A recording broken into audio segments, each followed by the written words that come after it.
सामान अंदर रखते हुए मनोज बोला, अभय तूने मटर भी ट्राई किया है?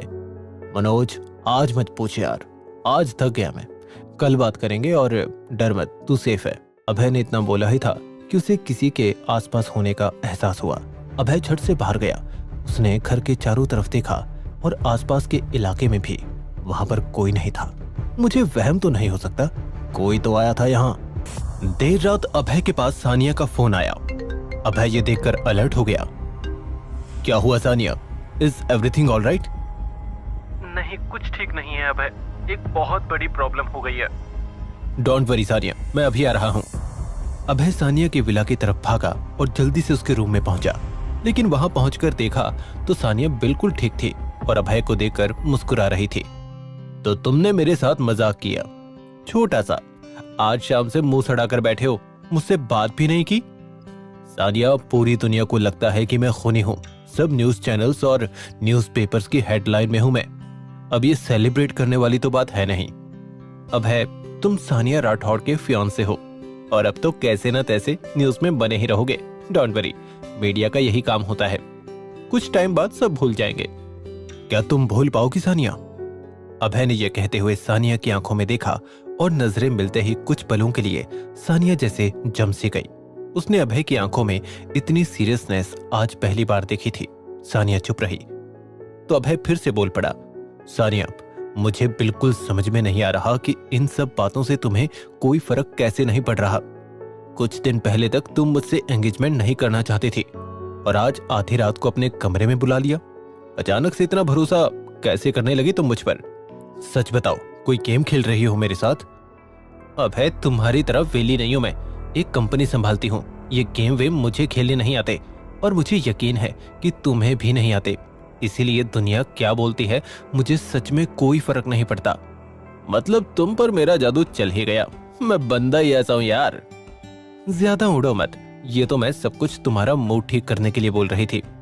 आज शाम से कोई काम नहीं किया तुमने, कल भी देवदास बनकर ना बैठे रहो, इसीलिए तुम्हारी झूठी मूठी तारीफ करती।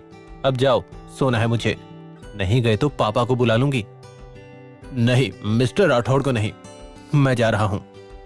अभय वहां से जल्दी से बाहर निकला, क्योंकि कॉन्ट्रैक्ट के मुताबिक अगर विशाल राठौड़ ने उसे इस वक्त सानिया के साथ देख लिया तो मुसीबत खड़ी हो जाएगी। लेकिन जिसका डर था वही हुआ। विशाल राठौड़ की नजर अभय पर पड़ ही गई और इस बात से अभय अनजान था। अगले दिन अभय मेट्रो में बैठा हुआ था, तभी एक स्टेशन पर एक बेहद खूबसूरत लड़की मेट्रो में चढ़ी। उसे देखकर अभय के एक्सप्रेशंस बदल गए। वो उर्वशी थी, यानी रेड लोटस गैंग की रेड रोज। अभय ने खुद को नॉर्मल किया। रेड रोज ने इधर उधर नजर घुमाई और अभय को देखा तो उसके पास आकर खड़ी हो गई। उर्वशी ने अभय को नहीं पहचाना था। हाय, मैं दिल्ली में नहीं हूँ, आप यहाँ कोई अच्छी घूमने की जगह बता सकते हैं? हाँ, क्यों नहीं, कुतुब मीनार चाहिए, लाल किला भी अच्छा है, इंडिया गेट और भी कई जगह हैं। आपको काफी पता है, क्यों ना आप आज मेरे लिए गाइड बन जाएं? क्यों नहीं, पर आपके पास देने के लिए पैसे हैं ना? मैं पैसों के बिना कुछ भी पे कर सकती हूँ, मुझे कंपनसेट करना आता है। पहले हम घूमने जाएंगे, फिर डिनर करेंगे और फिर डिजर्ट। उर्वशी की आवाज में शैतानी और नजाकत कूट कूट कर भरी हुई थी। अभय एक सेकंड के लिए तो फ्रीज हो गया। पहली बार उसे कोई लड़की इतना टेम्प्ट कर रही थी। अभय ने एक झटके में कहा, ओके डन, चलिए। उर्वशी ने अपने सन ग्लासेस लगाए और खड़ी हो गई। नेवर माइंड, तुम बहुत बोरिंग हो, मैं अकेले ही चली जाऊंगी। उर्वशी ने अभय को चिढ़ाने के लिए स्माइल किया और अगले स्टेशन पर उतर गई। असले लाल गुलाब, मुझे कौन सा सच में तुझ में इंटरेस्ट था, तो यहाँ क्यों आई है, बस ये जानना था। कोई नहीं, पता तो मैं कर ही लूंगा। उसी समय अभय के पास कशिश का कॉल आया।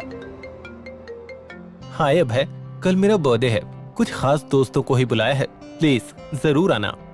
थैंक्स कशिश, पर मैं किसी के यहाँ जॉब भी करता हूँ। सानिया राठौड़ अब मेरी बॉस है, अगर उसने छुट्टी दी तो जरूर आऊंगा। ओह, तो मैं सानिया को भी इनवाइट कर देती हूँ। आई होप फिर कोई प्रॉब्लम नहीं होगी। हाँ, तब ठीक रहेगा कशिश, सी यू टुमारो। अगली सुबह अभय और सानिया घर से ऑफिस के लिए निकले। सानिया ने ड्राइवर से कार एक एंटीक मार्केट की तरफ लेकर जाने के लिए कहा, इस बात से अनजान कि कोई उनका पीछा कर रहा है। सानिया अभय को अपने साथ एक एंटीक शॉप के अंदर ले गई। अभय ने कशिश के लिए एक ब्रेसलेट पसंद किया। सानिया अभय को हैरानी से देख रही थी कि अभय वाकई कशिश को इतना एक्सपेंसिव गिफ्ट देने वाला है। तभी सबको चौंकाते हुए अभय ने अपना डायमंड कार्ड निकाला। ये अभय के पास डायमंड कार्ड कैसे आया? अभय अमीर तो है, पर इतना? सबके दिमाग में अभय को लेकर हजारों सवाल पैदा हो चुके थे। अभय ने जल्दी से अपनी बिलिंग कराई और सानिया के साथ दुकान से बाहर निकल गया। सानिया और अभय जैसे ही कार के पास पहुंचे तभी अभय की नजर सामने वाली कार पर गई। अभय चौंक गया। उसके मुंह से बस यही निकला, कप्तान साहब।